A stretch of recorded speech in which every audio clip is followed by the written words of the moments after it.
চলো আজ তোমাদের সঙ্গে শেয়ার করবো একটা ক্লিন হ্যাক।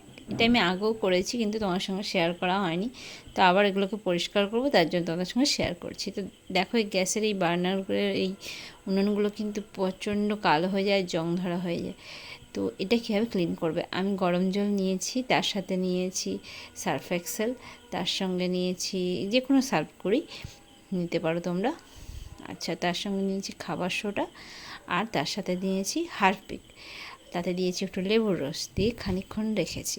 তো খানিকক্ষণ রাখার পরে কিন্তু এটা ঠান্ডা হয়ে গেছে, তাই আমি একে কী করেছি, আবার গ্যাসে একটু বসিয়ে দিয়েছি যাতে গরম থাকে। আর অনেকটা গরম থাকলেই দেখবে এই জলটার রং দেখো একদম পাল্টে গেছে, এই যে কালো হয়ে গেছে, কারণ এটা আপনি নোংরাগুলো ছেড়ে যাবে। দেখো এই রংটা দেখো কেমন সোনালি সোনালি আসছে, যেগুলো পিতলের হয়, যেহেতু এগুলো পিতলের হয় তাই জন্য এর রংটা কিন্তু এরকমই হবে।